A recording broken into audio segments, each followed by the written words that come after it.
Why am I dying to everything?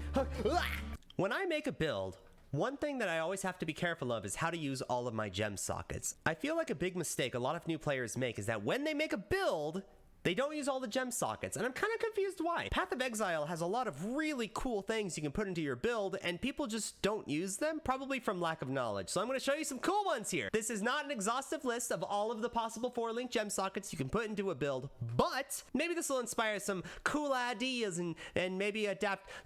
Let's get on with the Raise Spectre. I think Raise Spectre is a really cool thing to add even on non-minion builds. Now I know what you're thinking. Gary, why are you adding this to non-minion builds? Isn't it gonna die all the time? Even if your Spectres do die, you do have a weapon swap you can put a Desecrate in to easily get them back. They shouldn't die that often as long as you pair them with an Elemental Army, Minion Life Support, and a Meat Shield support. With those 3 support gems, your Raise Spectre, even with nothing else invested, is already inherently pretty tanky. And if you really want to, you can substitute your Meat Shield support for an Empower to make them even tankier. So you get 2 for free as long as the gem is leveled up. So you can easily get Frenzy charges, Power charges, you can get AoE Lightning debuff, you can get a lot of really cool Spectres in this game. You can get really tanky Spectres that with Meat Shield will taunt enemies away from you. I feel like Raise Spectre is such a cool thing to add to a lot of builds, and maybe just look at the list of Spectres and think, yes, I could use. Why did I snap again?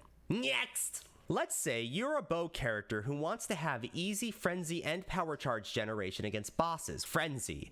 If you pair Frenzy with Barrage, Greater Multiple Projectiles, and Power Charge on crit with 1 Frenzy, just throwing it out there at the beginning of the boss fight, you will generate 9 Frenzy charges if you're a Deadeye. You'll get your 3 or 4 Power Charges, and you only need to cast this once every 12 seconds. That's really good for a 4-link, and I'm surprised more bow characters aren't utilizing it. Is this the best thing in the world? No. Is it viable? Yes. Shut up. Next. Multiple totem setup. Now obviously, Ancestral Protector and Ancestral War Chief is the cream of the crop for melee characters, usually paired with Mayhem. If you cast Ancestral Protector and then Ancestral War Chief, you actually get both. There is no limitation to do one. And, yeah. Next! Cast when damage take...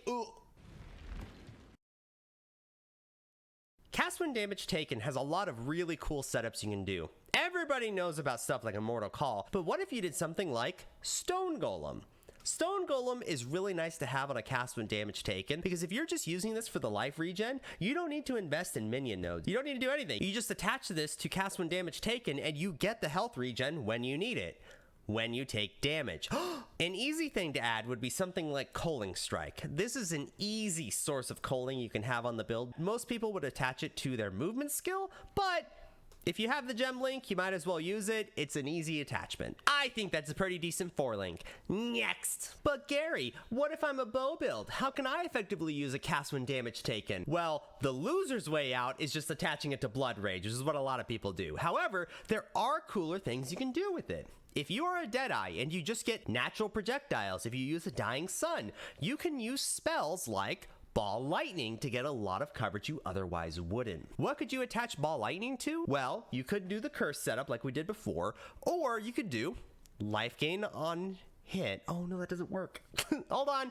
But Gary, what about my dumb lightning arrow build? Boy, do I have a gem setup for you. Easy Innervate. Cast when damage taken, paired with Ball Lightning, added lightning damage, and Innervate. Now this is kind of cool. I don't know how many people know this, but yes, you do have a level cap on the active spell gem that you're casting with cast on damage taken, but the support gems are immune. You can make them level 20 just fine. So if you pair Ball Lightning with added lightning damage and Innervate, it's going to probably shock and kill something pretty easily, especially if you're a lightning arrow character. That means that it will give you Innervate, a global buff. Innervate gives you a whopping 2 to 145 base damage to your damage. It's incredible. It's not the best thing you can add on a lightning arrow character. There are other gem links you could use, but if you just want easy damage, if you're like a magic find character or something, I think it's worth considering.